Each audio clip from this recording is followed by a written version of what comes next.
Hello my friends, and welcome back to the rabbit hole, and welcome to our last video for 2024. Can you believe it? Did anyone have a nice 2024? Any of you watching this video, did you have, some of you had a nice 2024? Yeah, well, bless your heart. Personally, I'm glad that we are going into 2025. I am ready to say, see you never to 2024. But I thought that to end this year, we might do another good old favorites and fails video. I think everyone likes those. And just in case you don't know this, when I do my best of 2024, whatever year we have, those videos are not just my favorites in 2024. Those are my favorites of all time. And so I have absolute favorites, you know, my adapalene gel, my benzoyl peroxide wash, my Manio bifida ampoule. If you subscribe to this channel, you have heard me rave about a lot of the same products over and over again. But in today's video, we are going to talk about some kind of newer products to me. That's newer to me, by the way. Halfway through the bottle is newer to me. Oh, y'all, I've got incredibly exciting makeup to share in today's video that leans affordable, by the way. Oh, I cannot wait to tell you about that. I think it's going to be a fun video. As always, timestamps and links are in the description box below. I do want to start with a couple of fails, and this is going to end up being kind of just more of a conversation. Because as I say all the time, and it is very true, when it comes to products that don't work out for each of us individually, that doesn't mean they're bad products. It just means that for whatever reason, they don't work for us. And I feel like both of my big fails here are kind of great stories. They're kind of funny. Okay, so first of all, First Aid Beauty kindly sent me over some holiday sets. I shared them over on my Instagram account. That set also included some of their facial radiance pads, which I know a lot of people love. We are going on the year 2025 over here. Some people have long since ditched physical exfoliants, your good old St. Ives, and have moved on to chemical exfoliants, and I've heard a lot of good things about those pads. And since I have a little bit more of a sensitive skin type, which is what First Aid Beauty overall caters towards, I tried them. And that's how I decided that I am done forever with glycolic acid as an ingredient. I'm done forever. The second those touched my skin, I felt a heat in my skin. I looked in the mirror and saw my skin turning red. Everyone who's been doing these perfect red lipstick quests, that's your perfect red. Whatever your face turns when you have a reaction. So obviously I washed this off, right? But the problem is, whenever this situation happens to me, I've had this reaction a ton of times over the years. What then follows is a couple weeks of a damaged barrier. And that's why I have breakouts going on right now. You see them on my chin, you see them here. We've got a whole constellation right here. One more benefit of hats, I'm telling y'all. It's just amazing to think about how often the common denominator is glycolic acid. And it's not a bad ingredient. It's a great exfoliant for a lot of people, but I think I'm too sensitive for it. This has just happened too many times now. I'm ready to throw the towel in. As we've talked about a lot, keep in mind that there are bigger chemical exfoliants in terms of their molecular structure, and those work for me. I just started using the peach and lily lactic acid exfoliant again. That's fine. But glycolic acid, as this really small molecule that penetrates really deep, it's just too harsh on my skin. And my second fail is such a funny story. So Dove sent me this body wash, their Glow Recharge Brightening Serum with Vitamin C body wash. And I just have to admit that from the second this came in, I found myself looking at it going, it's a body wash with a serum in it. Can we try to make sense of things? This is exactly why people get so confused when they're shopping for skincare products. A serum, when you hear that word, it's typically referring to a leave-on. Why you gotta use that word in a cleanser? I feel like it's unnecessarily confusing. And here's what happened. I feel like I went into this with a bias because of that, because of how it's just my nature that I really like it when brands and companies are straightforward. I like that a lot. So I used it, and I just found myself going, it's just not great. I don't love it. Dove reached out to me. They were like, do you want to do a sponsorship with this? And I said, no, I didn't like it. And frankly, I forgot about this. I completely forgot about this. Over the holidays, my sweetie had some time off, and she started going off about this product. Lo and behold, this is light, you can't tell, but there's very little left in here. She has been using this, and not only using this, it turns out that she absolutely loves this. Here, let me give you a better visual of this. So it's got these little tiny beads within it. So it almost feels like a light physical exfoliator. It does have good lather. It has a nice smell. And by the way, this is very, very affordable. This is 18.5 fluid ounces of a body wash. A great price point. I wanted to share this with you because I think that we don't talk about bias enough. I think everybody kind of brings it up every time you have to disclose a sponsorship, which some people don't. There's that. Every time you're supposed to disclose a sponsorship, it's to let people know about what bias you may have. Every time you have to disclose a gifted product, it's to let people know that you may have bias. But there's other kinds of bias that can come about that I think we don't necessarily even think about. With this product, it's the wording on the packaging. It's judging a book by a cover. Gave me a bias. And it can be the other way too. I just had this experience with the Rabanne Fame fragrances. These guys are so adorable. So for actually months, I've been trying to smell Rabanne's Fame. I finally just bought it. I bought it in one of the Ulta deals that was going on. I bought the little duo. I got them in and I've been over here raving about them. Just in the house, you know, I've been trying to get my sweetie to try these. I keep saying, oh, try the cute little robots. They smell so good. It's such a good fragrance. But the other day I was yelling at her for still not trying the little robots and I went, Ara, when are you gonna try the New Orleans Saints robots? And y'all, that's when it hit me. I went, oh no, I think I might just really like the packaging on these and it might be making me think I like the fragrance more than I do. Don't get me wrong, it smells nice, as fragrance should, but is it really the best fragrance I tried in 2024? I don't know, and I do know what it means. It's not New Orleans though, it's New Orleans. So anyway, bias works in two ways. You can love a product too much just because of the most specific mental correlations, and you can hate a product because you judged it from the start. I think that's a valuable conversation to have every so often, not just as a creator here, but for you to reflect upon. What biases could you possibly have that maybe you've never even thought about? Bias is so fascinating. It's such a fascinating part of being human.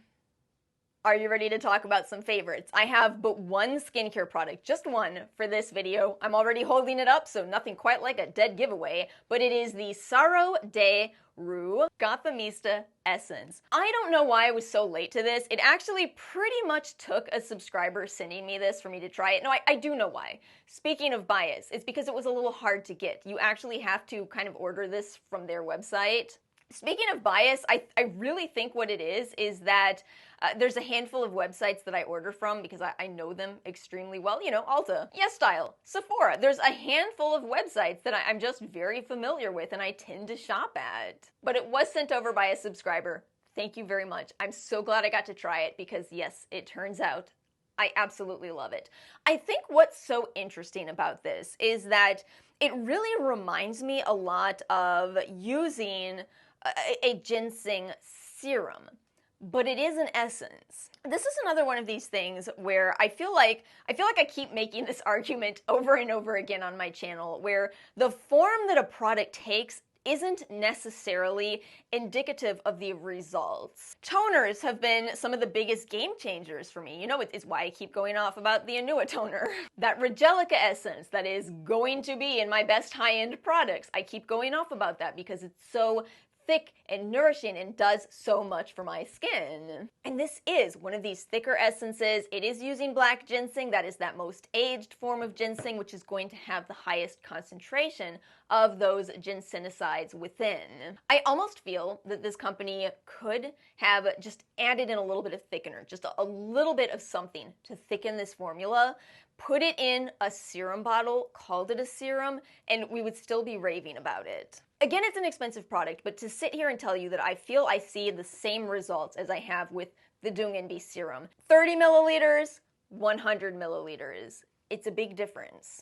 This is all to tell you, it is truly a phenomenal product. It's a phenomenal product. It's an absolute joy to use. You know, I think that's one of the biggest appeals of an essence is you pour it into your hands, you pat it into your skin, and it's just a lovely experience. And Gothamista really is one of the OGs here on YouTube. I will never forget when I saw, I think it was James Welsh, who said that he thought that Gothamista was some kind of gothic channel.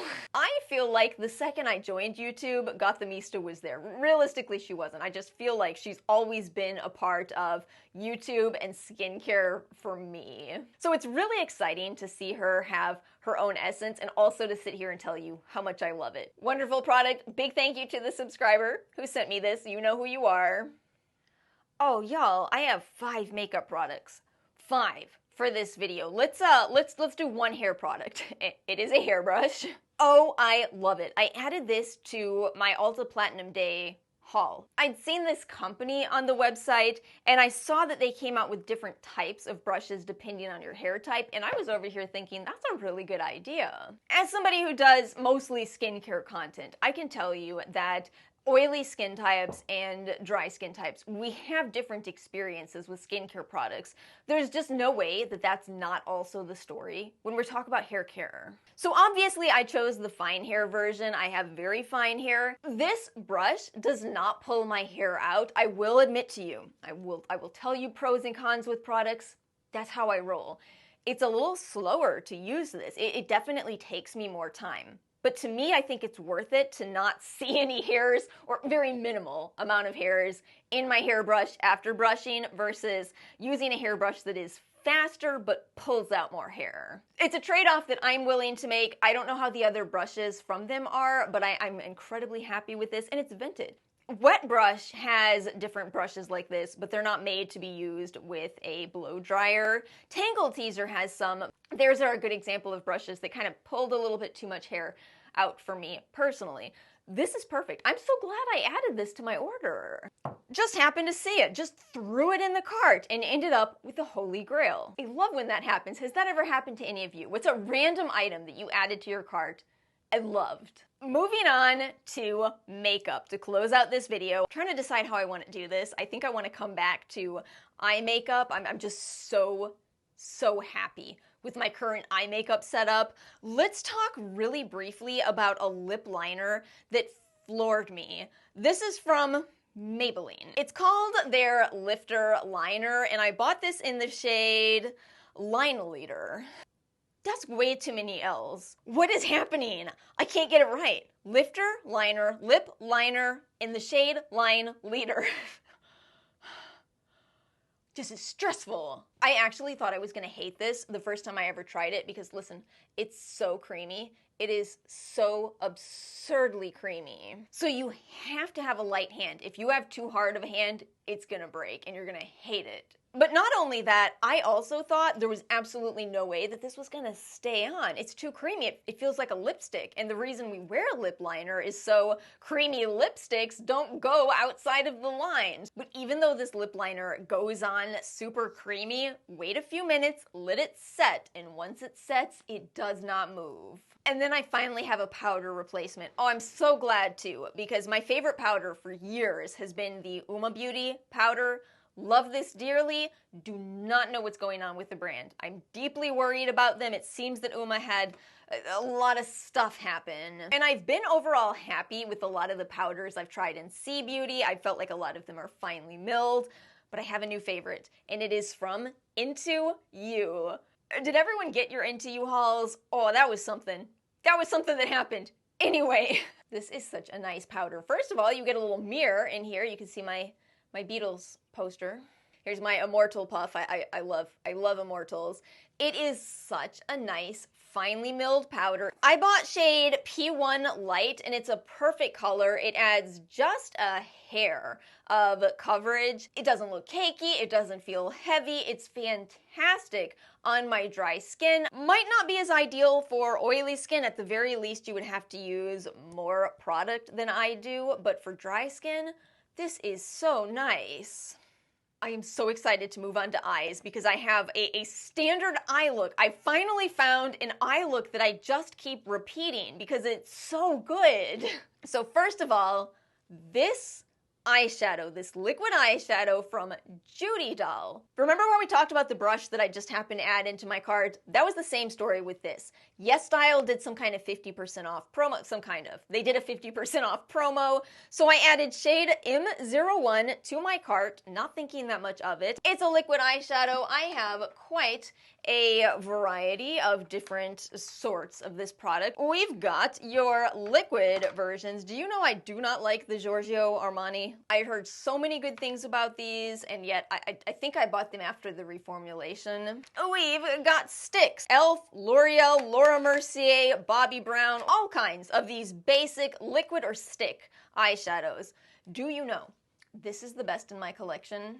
It's so ridiculously easy to use. It applies beautifully. I do feel like I have to build this color up. I do 2 layers of M01. Maybe if they have a more intense version, you might not need to do that, but this one for me, it really just gives a subtle, is she even wearing eyeshadow at all type of look, but it just really evens out your eyelids. And I love the design. I love the little design of it. It's so cute. I have a favorite Asian beauty mascara, and I thought the day would never come. I thought it would never come. I tend to like Western mascaras. I'd been trying out this one from Buxom that they had gifted me not long ago. I liked it initially. What's this called? Lash mascara. It is a big wand and it betrayed me. And I can't with mascaras betraying me. You can be an underwhelming mascara, that's fine. But to run, to smudge, no, absolutely not. We are not doing that. It's 2025 almost. Y'all can do better than this. And most of the ones in Asian beauty haven't resonated with me. You've seen the popular ones, right? The Judydoll, the Clio, where it's just this metal wand. It's just not enough for what I like. I like volume and I like length. I gave up. I thought Western mascaras were it for me. And then Flower Nose sent me the brown mascara from their Butterfly Cloud collection. I started using the brown mascara all the time, especially for natural looks. I absolutely loved it. They did it though. They came out with a mascara that's actually different. You know, I just felt like all of the C Beauty mascaras and K Beauty mascaras were either the Hamish washable mascara style or were this thin wand, and neither of those really resonates with me. Not to say either is bad, everybody is different after all. We had a whole conversation on bias today, but I like volume and separation, and that's the thing. This wand is perfect for both. It gives you plastic bristles, so you actually do get separation. Can you see that it's on one side too? So you have incredible control. It's not too big, so you can actually wiggle your mascara on your lashes, which really does help. If you wiggle your mascara on, you're gonna get a better, more thorough application.